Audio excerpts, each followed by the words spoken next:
Anybody in the casual future who randomly and self-convincingly claims that they themselves are a god of some sort and they're bearing false title based on the archetype they've received from the agency that they're part of and the experiment they're coming out of, that could be more or less true because you're from the god. You're part of their agency, you know? So anybody claiming that they're a god, they're not necessarily a god. You're a part of their agency, and you being a part of their agency, you're receiving their archetypes from that agency. But the key thing here is like, what is your particular context affiliation, particularly with the agency? Like, how genetically intertwined are you with that particular god itself? How much genetic work did you do, and how did you multi-shift out in and out of that just single-handedly genetic archetype of you claiming you're just this one god? Because everybody is a part of all of the godhead agencies and archetypes respectively. So we have this like subtle affiliation with them, and as we're with their subtle affiliation, we're either direct with their agency or we're indirect with their agency, and none of them are good or bad. That's just what it is. Our new genetic character self, it's unconsciously, unknowingly, barely scratching the surface within that agency, because they all, more or less, in one paradoxical context, everything is within and without of us. It's just yet to be discovered. So as it's yet to be discovered, if you were to blame everything on just one god, you're taking your own self accountability away from yourself, and you're not seeing, your interpersonal direct initiative for you to even follow the pursuit that you're following on, because ultimately, in one sense, you're budging to make the decision yourself to choose the path and the pursuit you're going on. So if you're making that choice to go on that pursuit and path, and from this quote unquote bottom up level, end quote, it's a grand experiment, and from that grand experiment, it's like it's just pretty much, it's just completely erroneous to blame it on one single thing when you yourself are engaged and interacting with multiple different agencies thereof. So if you're choosing to interact with different agencies, that's your accountability and not God's. So if you're blaming just linearly and, black and whitely, metaphorically, on like how you've been like, your psychological temperament just wants to blame God and hate God based on the GMO influence you're accepting and receiving, then that's your erroneousness. That's your erroneousnessality, because you're ultimately budging to follow your desires. That's not on God. And it's not to say that, that there aren't, direct connections and lineages to these beings. If you could prove that if somehow you could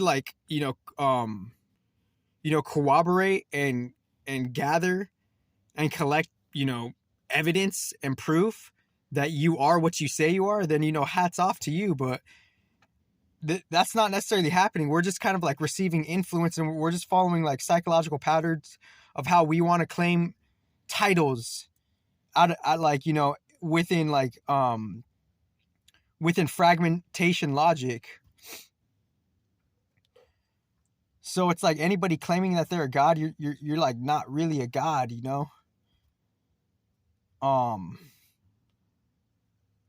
because you're just bearing false title.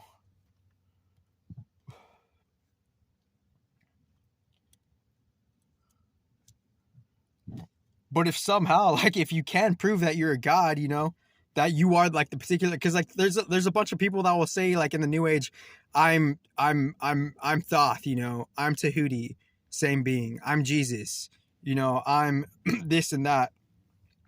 And you know what? More or less, it is true, because your new genetic character self is resonating with them for a reason, because you're coming from their genetic experiment, and you more or less are them. You're partaking into their pursuance path of what they're laying out, and you're affiliating and subscribing to that title, because your new genetic self is like more or less a part of them, and it has direct lineage to indirect lineage of how you are more or less them, and I actually explained this in an older video on my Meta Mindset channel. But I just want to, but like, that's not to say that there's an anomaly, and like there might be, like, who is the main, incarnation of, Mercury or whatever, who is the main incarnation of Jesus, because the archetype is there, the archetype is there. And if there's thousands of people claiming they're Jesus, then yeah, like for just a metaphorical example, or if thousands of people are claiming they're like, the prophet of their religion, then how do you really, really verify that, You need spiritual proof, and the deep spiritual technology perhaps could verify it, right? So this is just a quick one, and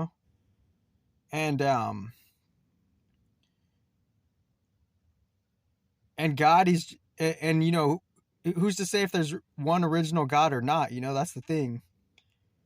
But if there was one original God or not from this middle earth bottom, quote unquote, bottom up experiment, end quote, then that original God would only have like a portion of influence. And that portion of influence is blended with the other portions of influences of what makes the complexity and the diversity of differentiation to be what it is, within how we're experiencing differentiation within the diversity of the many different, multiple different complexities of life thereof that is right now in this moment, that we have been collaborating from since before Earth and the start of Earth, and its recent nearby passings of time of Earth,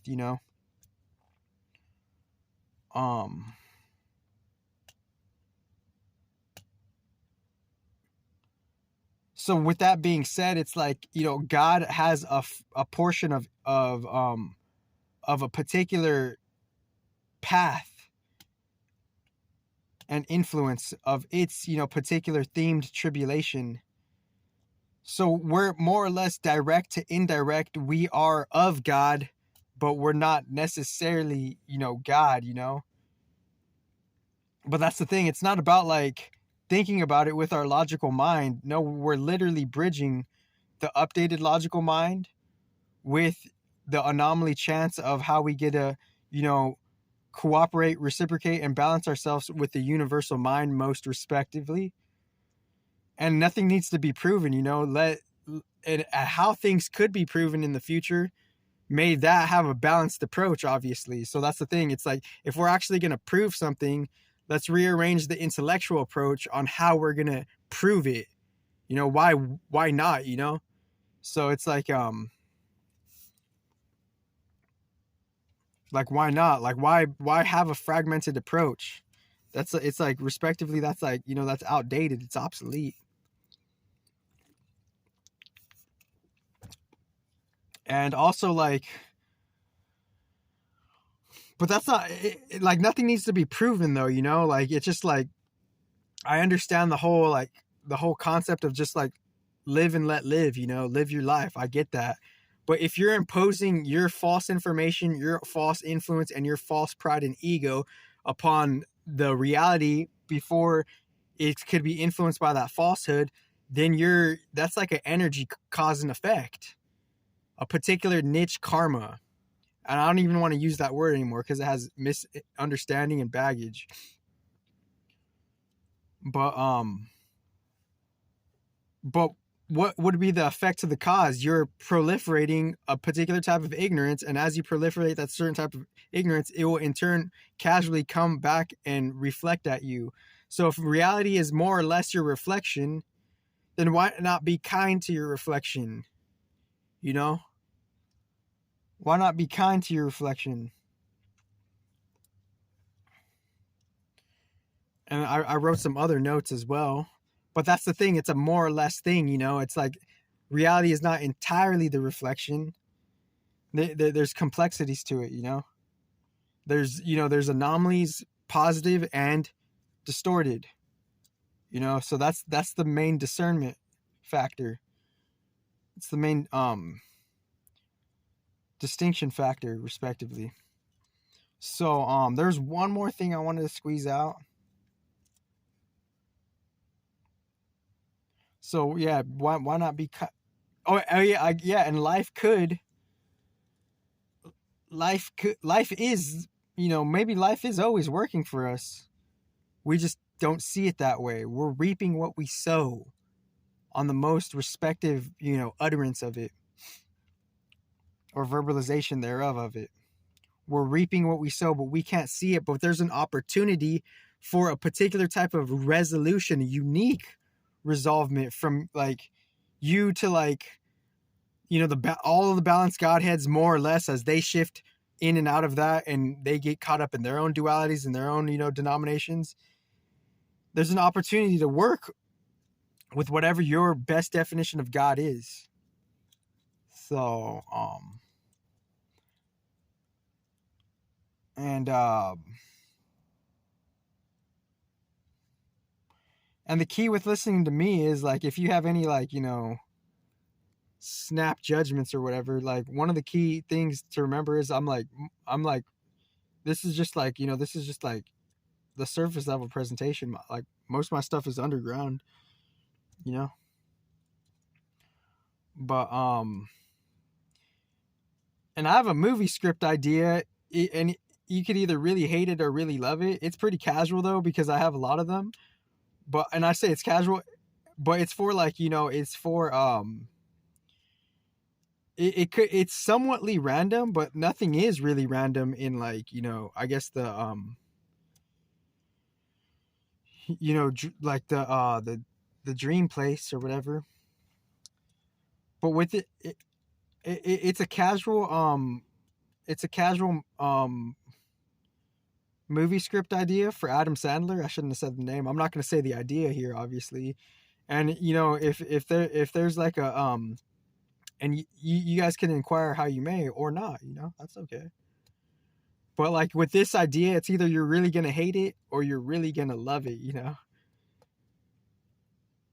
You're really going to see like the keenness of it, or you're just going to think it's like completely like trash.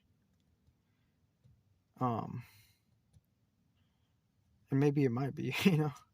But maybe that trash might be like appreciated, you know.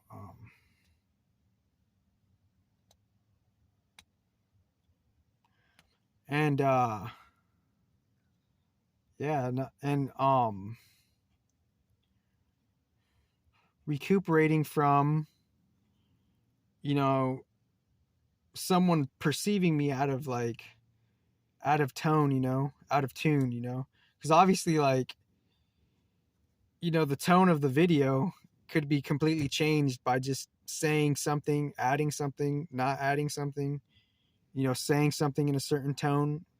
You know, the understanding tone is different from like the emotional tone. So there's the emotional tone, then there's like the comprehension intellectual tone. And those two different tones, your intuition could either resonate with that stuff or not. And if it doesn't, that's okay. We're all on our own level of neutral unconsciousness, unknowingness, to consciousness or more knowingness. And more or less gradually everybody, you know, coming into that in their own time and seeing how like anybody's judgment, it just kind of like will be kind of like eventually like negated, because it's up to you to tell yourself what really matters to you and what really doesn't matter to you. And I'm not trying to be like all panicky or whatever, but I just kind of see how it's like we all pay attention and we all deem what is important to us based on our own level of intellect and understanding. Because people could say we're in dire times, right? But the reaction is just kind of like, it's kind of bizarre. It's kind of bizarre, and I'll leave it like that. But yeah, inquire how you may, just like inquire how you will. I'm not pressuring anybody. Um, but I just see, sometimes I just see some, like, I see some peculiarity in, like, in just the the false representations of self, using things as a banner, but not being about it. That's the best I've ever.